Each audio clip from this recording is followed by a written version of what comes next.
Haya, leo ninaomba tuongee watu wote tunaofanya vikoba, upatu, na jinsi gani damu inavyoconnect kwenye mambo ya kufanya makubaliano na watu wa vitu fulani. Inamaanisha tunafanya ibada nene, damu yako inaenda wapi? Mimi ile ninayoitoa ni damu na jasho. Watu wengi ambao wanaombea vitu vyao vyako ikafanye nini? Je, ikazae matunda? Je, tuko hapa kusema tuna mamlaka ya vipato vyetu vya kuipa mamlaka kuhusu mambo ya mikopo. Kuna hii mikopo watu wengi sana imefika mikononi mwako. Ile hela ina mamlaka ya kulaka kwenye hiyo hela. Tamka mamlaka yake kwenye hela yako, kuna nafsi yako. Kila laheri. Tusemezane. Haya, leo ninaomba tuongee watu wote tunaofanya vikoba, upatu na kadhalika. Wote tunaofanya hivyo vitu, lakini nataka tuongee kwenye perspective ya kiimani. Yes. Kwa hiyo tutaanza kurudi kwenye Biblia kidogo, niwaelezee story ya Cain na Habili. Sawa? Alafu pia nitaelezea jinsi gani damu inavyoconnect kwenye mambo ya uchumi. Sawa? Kama tunavyojua au kama hujui, naomba nielezee kwamba hapo mwanzo kulikuwa na Adam na Hawa, wakapata watoto Kaini na Habili. Then baadaye hawa watoto wakawa wanatakiwa kumpelekea Mungu sadaka. Walipotakiwa kumpelekea Mungu sadaka, mmoja wao akatoa sadaka nzuri zaidi, mwenzake akatoa sadaka ambayo haikumpendeza Mungu. Kwa hiyo mmoja sadaka ikapokelewa, mwingine sadaka yake haikupokelewa. Yule ambaye sadaka yake haikupokelewa ambaye ni hivi, sadaka ya Habili ikapokelewa. Sawa? Sadaka ya Cain ikakataliwa. Cain akapata hasira, akamuua ndugu yake. Sasa tunaposema akamuua ndugu yake, pale kwenye historia ya Biblia kuna mambo ya uchumi na damu. Pale ndipo ambako mambo ya uchumi yaliingiwa katika dhambi. Sawa, kama ilivyo Adam na Hawa, tuna hicho kitu, ndio maana mpaka leo tuna suffer because of that, kwa namna moja au nyingine. Summary ya hichi kitu, utajiuliza kwa nini na kuelezea haya mambo na kwa nini naongelea kuhusu vikoba na kadhalika. Sasa kwenye mambo yetu ya imani ni kwamba damu ni nafsi. Sawa, tunapoenda kufanya kazi tunatumia jasho na damu. Inamaanisha ile hela yako unaolipwa, inamaanisha ina damu yako na ina jasho lako, haijalishi jinsia. Twende taratibu.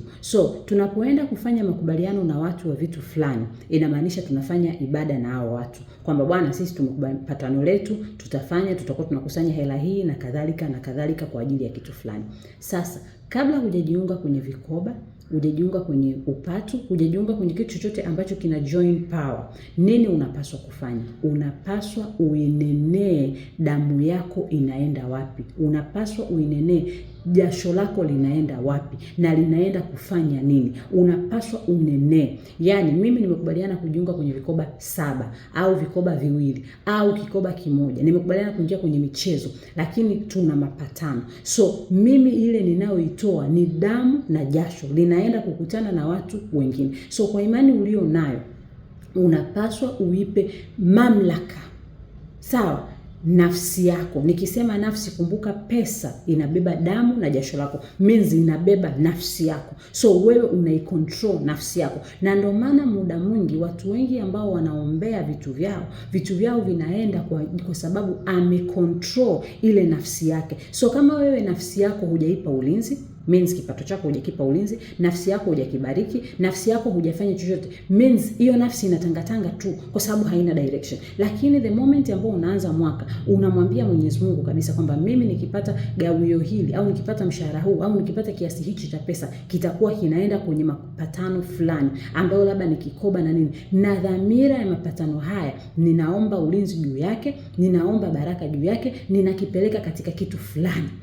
Kwa hiyo damu yako inakuwa ina direction kwa sababu umeitamkia na umeipa mamlaka. Kwa sababu hela tunapopokeaga most of the time zinakuwa ni hela ambazo hazinaga direction. Ndio maana unasema ninacheza vikoba lakini nimeishia tu labda kusomesha watoto. Sio jambo baya, lakini je, umefanya maendeleo binafsi? Hapana. Je, kuna kitu kingine umefanya? Hapana. Kwa nini? Kwa sababu ukuwahi kuipa mamlaka hela. Yani hela ni kama maji, yani maji hufuata mkondo, so hela nao hufuata mkondo, na mkondo huo kwenye mambo ya kiroho ni umeupeleka wapi mkondo husika. Umepeleka wapi ile nafsi yako ikafanye nini? Je, ikazae matunda? Je, ikapande mbegu? Je, ikafanye nini? Umenielewa? So ndugu yangu wa imani yoyote ile, nikisema imani yoyote ni imani yoyote ile ambaye umeingia kwenye hivi vitu. Hatuko hapa kusema shetani ana nguvu sana au sijui utarogwa. Tuko hapa kusema tuna mamlaka ya vipato vyetu vya kuipa mamlaka nafsi yako, means damu yako na jasho, kipato chako, hela yako, gawio lako, chochote kile ambacho kimetokana na jasho lako na damu, una mamlaka nayo. Kitu kingine, kuna kuhusu mambo ya mikopo. Kuna hii mikopo watu wengi sana tunaichukua ambayo ina trend sana. Kwenye most of the videos watu wa mikopo wanasema kabisa, bwana, sisi hapa kuna watu wengine wanatumia uchawi kuhusu hizi hela ili mtu afilisike na kadhalika. Sasa wewe ambaye utakuwa unachukua mikopo kwa nia yako njema kabisa, wakati ile hela imefika mikononi mwako, ile hela ina mamlaka yako. Haijalishi mkopo unaochukua wapi, ni kwenye benki, kwenye SACCOS, haijalishi, lakini ile hela imebeba nafsi ya watu wengine, madhabahu ya vitu vingine. Inaweza ikawa ni madhabahu nzuri au inaweza ikawa madhabahu mbaya, lakini wewe ikija mikononi mwako unatakiwa ufanyeje? Uipe mamlaka kwamba nimechukua kiasi hichi cha pesa, ninataka nifanye 1, 2, 3 kwa mamlaka ya damu yangu ninaipa. Umenielewa? Sio unaianza, kwa sababu ile ikija sasa inakuwa ya kwako. So imetoka kuwa own na mtu mwingine, ikija kwako inabidi iwe own na wewe, kwamba imetoka kuwa hela ya mtu mwingine, imekuja kwako, sasa ni hela yako. So unaipa mamlaka hela yako. Nikiwa nasema hela yako means damu na jasho lako. Hakikisha unatoa mamlaka ya damu na jasho. Kwa nini? Watu wengi sana hatufanyi economics, hatuendelei kwenye mambo ya uchumi, hatuendelei kwenye maendeleo, lakini tunafanya kazi, tunafanya biashara, mambo yanakuwa na ufilisi, unashangaa biashara zinadoda na kadhalika, kwa sababu damu na jasho lako hukuipa mamlaka. Ipe mamlaka damu na jasho lako. Ipe mamlaka hela inayoingia mikononi mwako. As long as imepita mikononi mwako, tamka mamlaka kwenye hiyo hela. Tamka mamlaka yake. Sema unataka ikufanyie nini kwa imani yako. Ndipo nguvu ya Mwenyezi Mungu utaiona, kwa sababu Mungu anakuletea riziki, huzisemei unataka ufanye nini. Riziki hiyo hiyo shilingi 10,000 unaoipata, unaweza kutamkia baraka mpaka za vitukuu vyako kwa 10,000 hiyo, ukasema hii ni mbegu Mwenyezi Mungu ninaipanda, na ukasimame na Mungu akaibariki, akaimultiply. Kwa nini? Kwa sababu kumbukeni ile historia kwenye Biblia, pia historia hii ni Yesu alipokuwa anasema yule